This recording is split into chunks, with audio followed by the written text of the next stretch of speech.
tem sobre deficiência auditiva?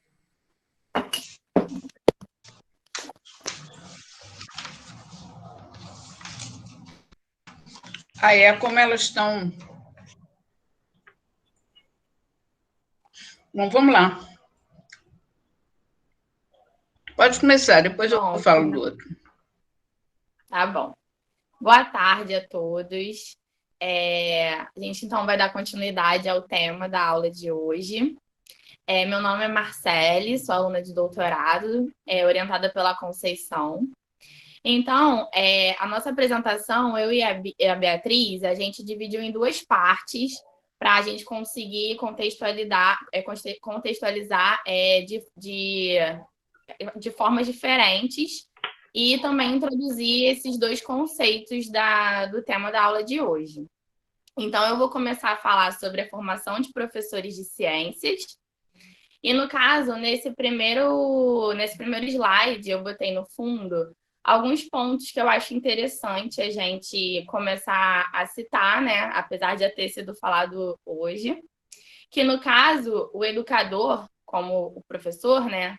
Ele é um personagem estratégico que com a sua formação crítica, ele consegue refletir, dialogar e tendo um consenso com os alunos nas dinâmicas de aula. E assim com isso, né, o professor ele pode estar bem preparado para lidar com uma boa qualidade na educação. E, sendo assim, o aluno, o protagonista de sua própria busca por conhecimento científico, e o professor valorizando e apontando a sua caminhada na aprendizagem. Então, a formação de professores, ela tem o inicial e principalmente a continuada para lidar com os desafios do dia a dia na aprendizagem desses alunos. Então, integrar, através de métodos práticos, toda a diversidade desses alunos para um ensino inclusivo de todos dentro da sala de aula. Marcele, desculpa te interromper. Tá. Desculpa te interromper, só para lembrar de pedir para passar o slide. Isso, eu vou passar agora para o próximo, que é o segundo.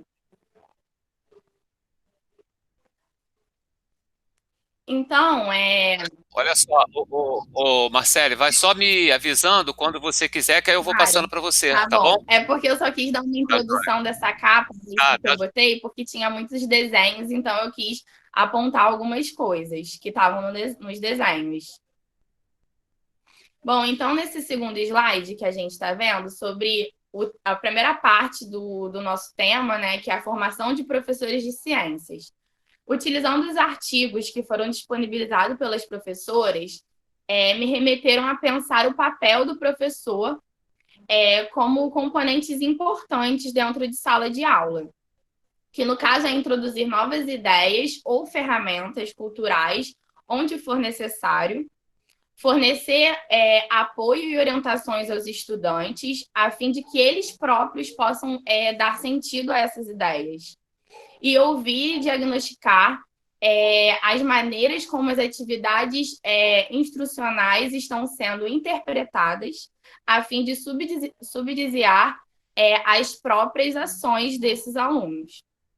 Passando para o próximo slide. Então, eu vou botar aí, nesse slide, no caso, eu quis botar uma dinâmica dentro da sala de aula, que, no caso, o professor, ele tá introduzindo as atividades e intervenções que são descritas como promovendo o pensamento e a reflexão por parte desses alunos, solicitando argumentos e evidências em apoio às afirmações teóricas abordadas por ele. Então, o conhecimento desses alunos e o entendimento, inclusive o entendimento científico, são construídos quando os indivíduos se engajam socialmente em conversas e atividades sobre problemas e tarefas comuns. Inclusive, eu gostei dessa imagem porque eu acho que uma dinâmica dentro de sala de aula tem que ser mesmo com os alunos sempre voltados entre si, como está nessa mesa, que eu acho que eles conseguem ter esse engajamento social entre eles, da forma que o professor vai introduzindo a teoria. Então, passando para o próximo slide, o papel do professor é fornecer as experiências físicas e encorajá-los, os alunos, à reflexão. Então, não existe uma regra específica para conduzir esse aluno à aprendizagem. Mas o papel do professor como mediador e orientador conduz esses alunos para que cheguem ao conhecimento científico a partir da sua própria percepção e entendimento. Então, o professor de ciências fará essa mediação do conhecimento para seus alunos, objetivando a aprendizagem, sendo o desafio a utilização do conhecimento científico, das tecnologias educacionais e as estratégias didáticas. E que muitas vezes os próprios professores não tiveram isso presente na formação deles. Mas aí eu peguei essa outra imagem que eu botei, o que é ser um bom professor, eu peguei no site do MEC. E aí eu só peguei alguns pontos, que no caso é o professor propor diferentes atividades na sala de aula, estimular a participação dos estudantes, conviver e respeitar o aluno e cuidar da sua individualidade, pois cada um tem um tempo para poder absorver esse conteúdo, acompanhar os alunos com dificuldades de aprendizagem, ser um mentor para esses alunos descobrirem seus interesses e talentos e saber mediar esses trabalhos em grupo. Então, passando para o próximo slide, eu e a Beatriz, a gente já vai começar a introduzir os outros artigos que a gente achou para poder trazer mais formas de abordar esse tema de hoje. Então, no caso, esse artigo, ele mostra a formação do professor para auxiliar o aluno a construir conhecimento científico por ele próprio. E como essa formação do professor inicial, mas principalmente a continuada, fornece um melhor aprimoramento para a elaboração das práticas educativas. E por isso eu vou começar a explicar através desse artigo como se dá a formação de professores para estarem cada vez mais capacitados a passar o conhecimento. Então, no próximo slide, eu organizei essa imagem para poder só mostrar sobre essa formação de professores que a gente tanto fala que é a inicial e a continuada, né? Que, no caso, a inicial é a nossa formação acadêmica e a continuada é a nossa busca para o aperfeiçoamento durante a vida profissional, para a gente estar cada vez mais capacitado e cada vez mais preparado a incluir todos os alunos de maneiras diferentes para eles conseguirem chegar à sua aprendizagem. Passando para o próximo slide. Essa imagem eu peguei do próprio artigo que eu citei anteriormente, que é a formação de professores que deve assumir um forte componente prático, centrado na aprendizagem dos alunos e no estudo de casos concretos. Então, essa imagem ela diz como que essa aprendizagem ela vai acontecer através desses 4 pontos que foi mediado pelo professor. Então, no caso, o primeiro ponto é a organização em torno de situações concretas e de programas de ações educativas. No segundo ponto, a gente pode ver a importância desse conhecimento que se dá na teoria e da prática e o papel do contexto social que cada indivíduo vive. Cada indivíduo, no caso, o aluno.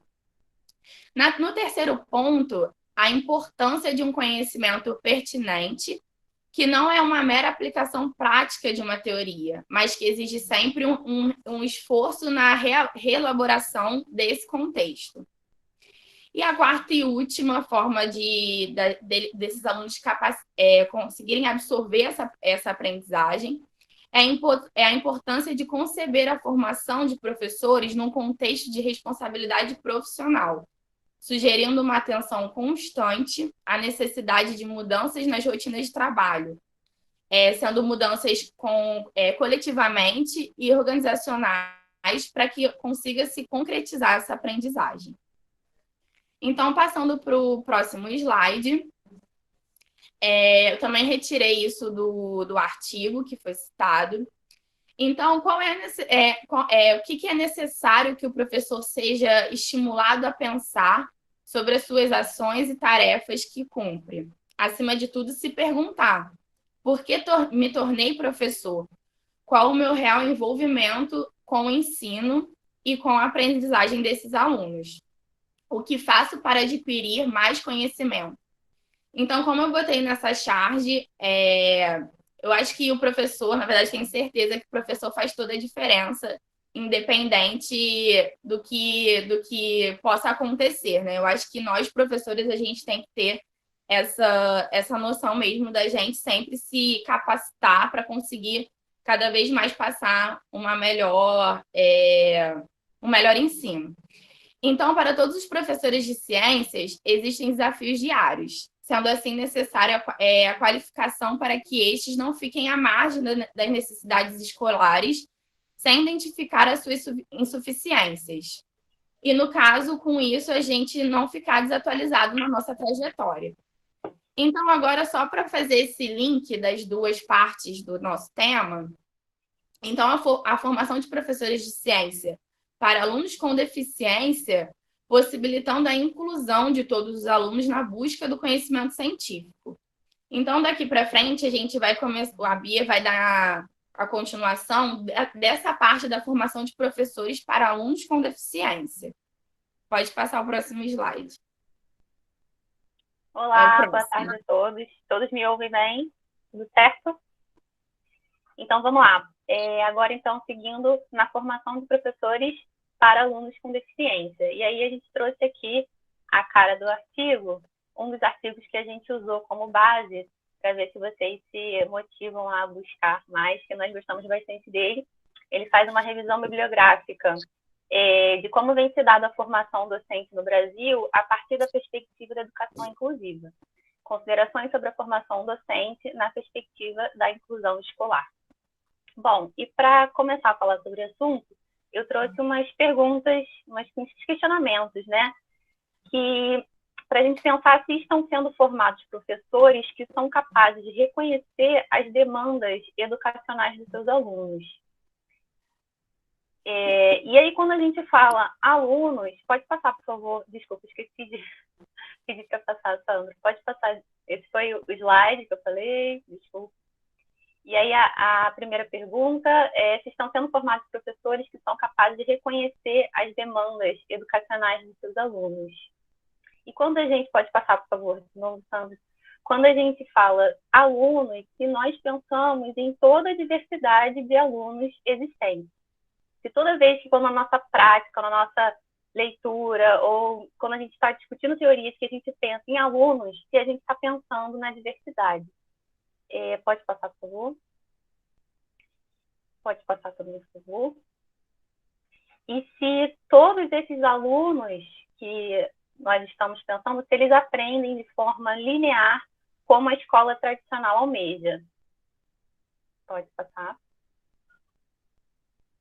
Bom, então, pensando, né, na formação de professores para lidar com alunos com deficiência, pensando, então, nesses alunos, né, nessa diversidade de alunos, pensar que olhar é direcionado para esses alunos, né, para esses alunos, pensando, então, que a formação está formando para lidar com, né, então, que olhar é direcionado para esses alunos. E entendendo que seria interessante ter um olhar para o indivíduo, né, um indivíduo com as suas particularidades, mas sem ressaltar a deficiência e a impossibilidade. E sim, apesar de não negar, né, as questões e as particularidades dessas deficiências ou patologias, olhar para o indivíduo. Entendendo que um possível problema, ele não está na pessoa com deficiência, mas sim no despreparo para lidar com essa pessoa, seja na relação pessoal, na relação ensino-aprendizagem. Então, são questões importantes para a gente pensar a formação docente, né? Pensando que a inclusão escolar é um direito de todos à educação. Pode passar?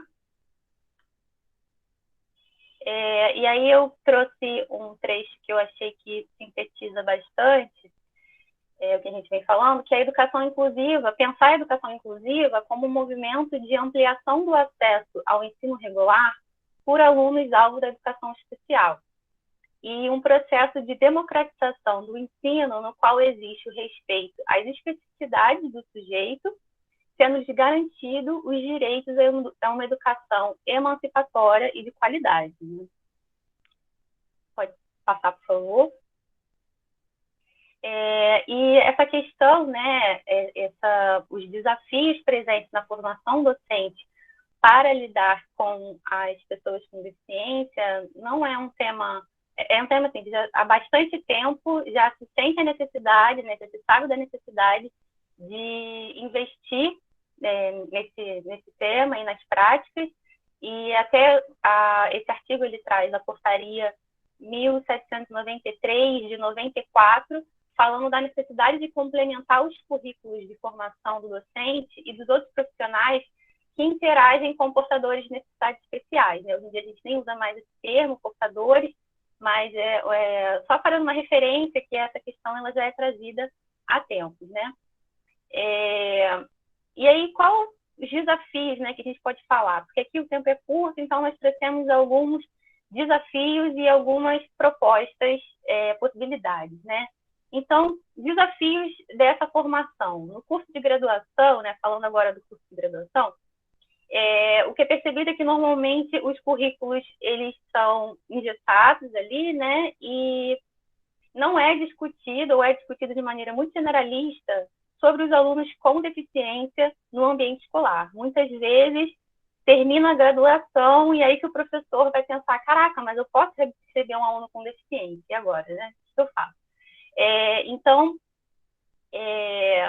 às vezes também a atividade de estágio, de ciência, ela está um pouco descolada da realidade da escola, né? Então, não contempla toda a diversidade de possibilidades de alunos, inclusive alunos com deficiência, né? Então, é muito falado sobre distanciamento entre a teoria e a prática na formação do docente. Pode passar, por favor? E aí, até nesse artigo, ela trouxe também um dado sobre a extinção dos cursos de licenciaturas em educação especial, destinados ao trabalho do aluno com deficiência, né? Parece que isso aconteceu em 2016, depois de uma deliberação do Conselho Nacional de Educação. E parece que agora só tem, pelo menos na época do artigo, né, 2017, só tinha na Universidade Federal de Santa Maria e na Universidade Federal de São Carlos, onde esses cursos já eram bem antigos, né, desde 1984 e desde 2019. Depois disso, algumas instituições de ensino superior, elas incluíram disciplinas como Fundamentos da Educação Inclusiva ou Educação Especial, né? E também depois foi, em 2005, se não me engano, né, foi obrigatório a inclusão da disciplina de Libras no currículo das universidades, né? Mas aí fica o questionamento se isso é suficiente, né? Se apenas tratar da educação inclusiva, né, ou das questões inerentes ao ensinar para alunos com deficiência dessa forma, em disciplinas talvez curtas, né, talvez que não consigam contemplar tão bem o tema, né? E sobre a disciplina de Libras também é feita até uma discussão no artigo que foi enviado pelas professoras, né, pela disciplina, do quanto pode ser aproveitado dessa disciplina, né? Claro que existe uma sensibilização, mas também a gente sabe que o aluno não vai sair da disciplina fluente em Libras, né? Precisando de mais tempo. Enfim, fica o questionamento se é suficiente. Pode passar, por favor.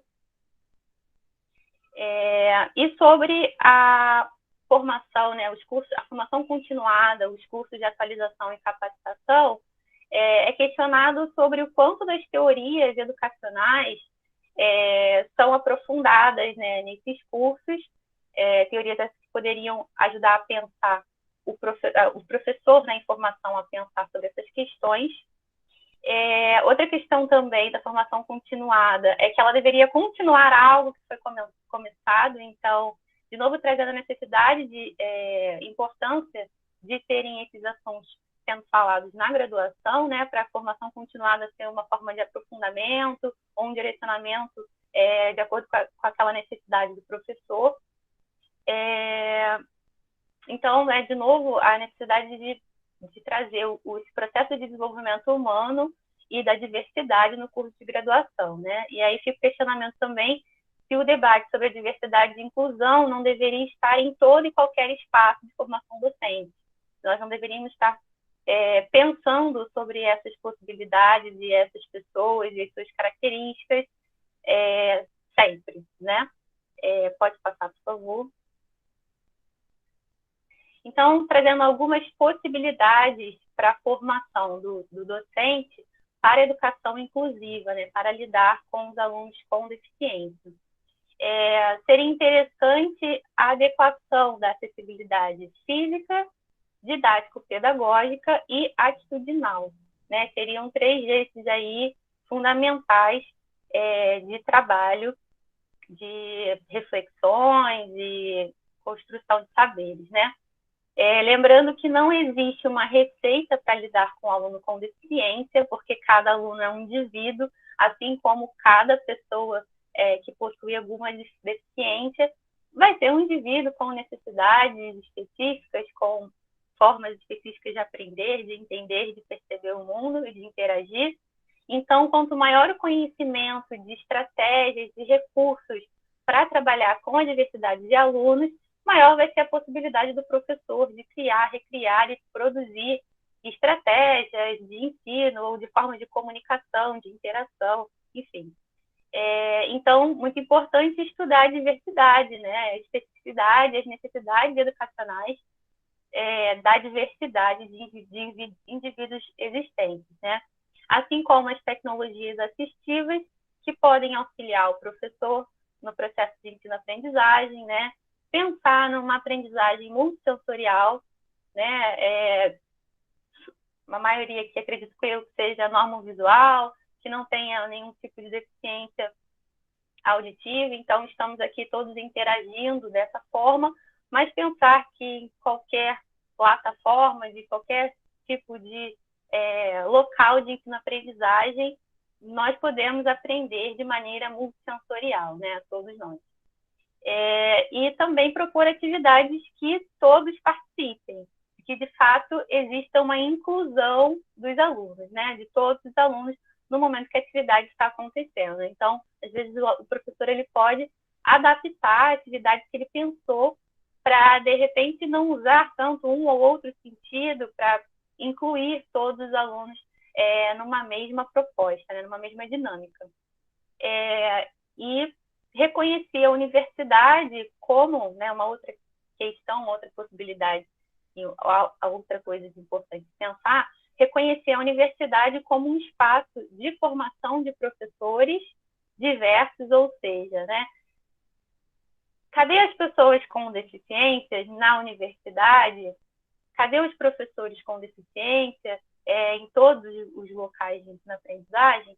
Então, reconhecer a universidade como uma potência de espaço de formação de professores diversos para lidar também com a diversidade. Então, a universidade ela está recebendo os alunos com deficiência, os professores estão preparados, instrumentalizados para lidar com os alunos com deficiência, né? Como é que está a entrada desses alunos e a permanência, né? Esses alunos estão seguindo na sua carreira, eles estão chegando na universidade como professores, tudo isso, né, pensando a inclusão. Pode seguir, por favor.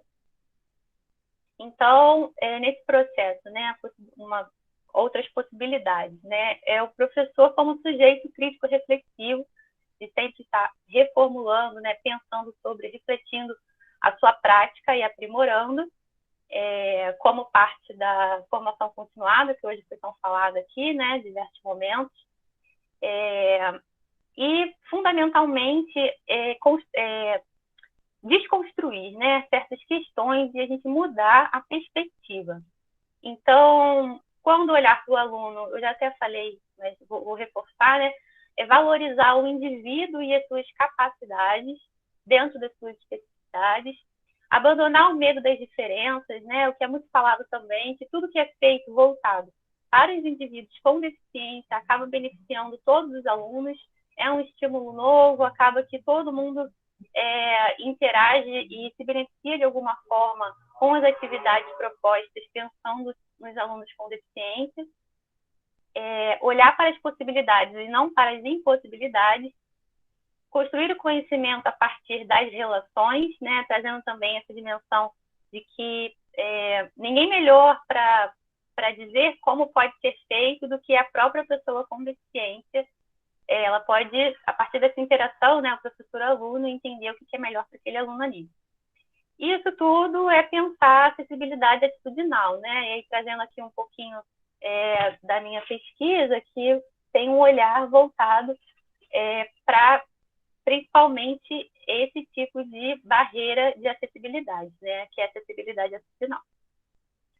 Bom, e outra questão também é a integração de todos os profissionais da escola, entendendo que o aluno com deficiência, ele não é responsabilidade também só daquele professor que está ali na sala regular, né? Tem também as questões da sala de atendimento educacional especializado, mas o ideal é que todos esses profissionais da escola sejam responsáveis pelo processo de ensino-aprendizado desse aluno, né? Pela interação com a escola, com os outros alunos, para de fato aconteça a inclusão desse aluno na escola.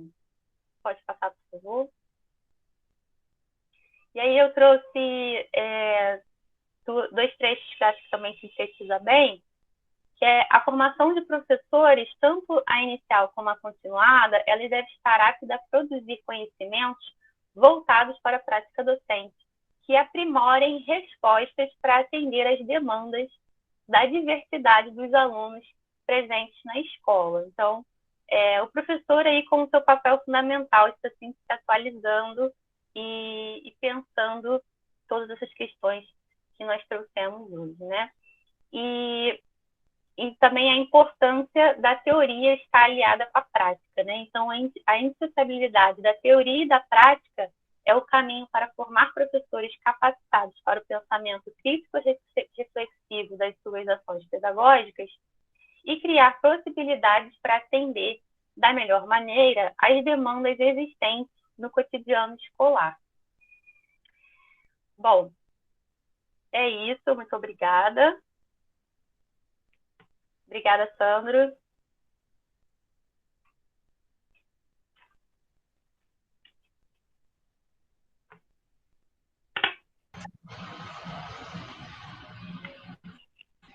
Pronto?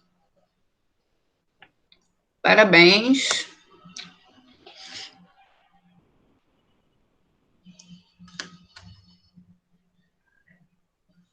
Bom, o seminário cumpriu... Estão me ouvindo? Sim. Sim.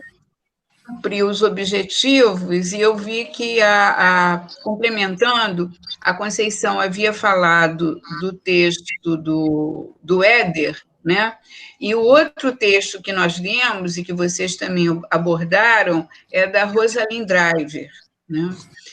E a gente que sempre reclama de referências mais antigas, a referência da Rosalind, ela é uma referência de 99, né? Como vocês puderam ver. Só que, diante de tudo que a gente já viu hoje dos seminários, ela continua atual, né? Ela coloca problemas, coloca indicações em 99 que são totalmente pertinentes para nós hoje, né? E acho que vocês tocaram, então só queria... Rosalind Driver é uma pessoa que iniciou uma das iniciantes, né? Ela iniciou, não, ela é uma das iniciantes Era. Sim, mas era iniciante, mas marca, né, um pouco, junto com outros pesquisadores, a área de pesquisa e ensino de ciências como um todo, né? E ela é um nome assim que tem que ser estudado, tem que ser como vários outros que já foram colocados aqui. Bom, Conceição, quer falar alguma coisa? Tem que acender a luz aqui, que eu já não estou enxergando. Deixa eu ver aqui se eu tenho mais alguma atualização. Quem quer fazer pergunta? Era isso que eu ia falar. Quem quer fazer pergunta para a Bia, para a Marcele? Estou achando aqui minhas anotações, já mexi em tanta coisa hoje.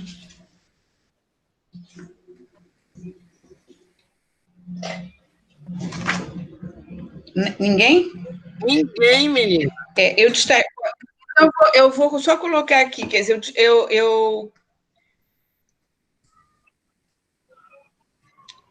que é uma coisa que foi falada hoje, né? Quer dizer, ela vai falar dos indivíduos com o cotidiano, né? Lembrando lá o que o Cristiano falou e que vocês falaram, quer dizer, a gente está falando desenvolvimento individual e está falando do cotidiano que vem sendo puxado, que foi puxado aí pelo Cristiano, pelo Paulo Freire.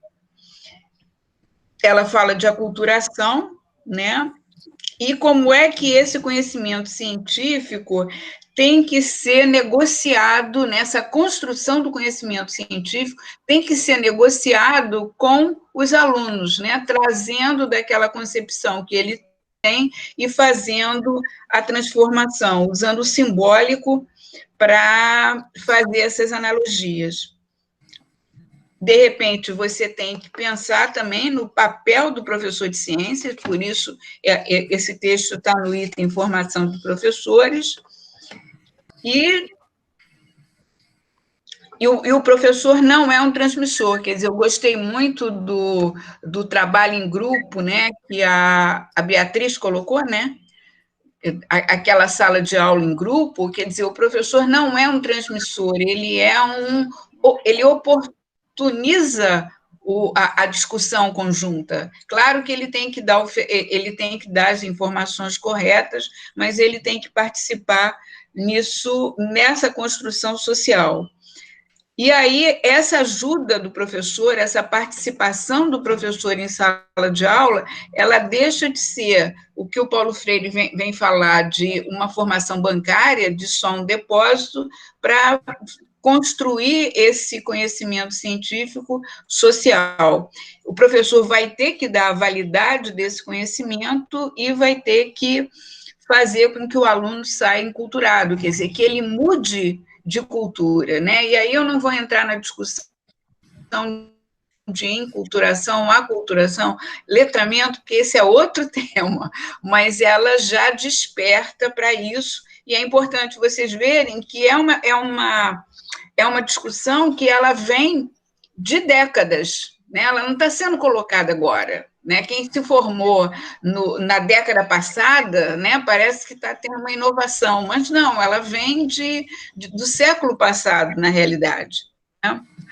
E essa negociação que ela é feita pelo professor, ele tem que trazer novas ideias, porque, afinal de contas, ele tem uma bagagem, e ele tem que fazer com que o professor, com que o aluno tenha uma interação entre a ciência e a sala de aula e o conhecimento dele.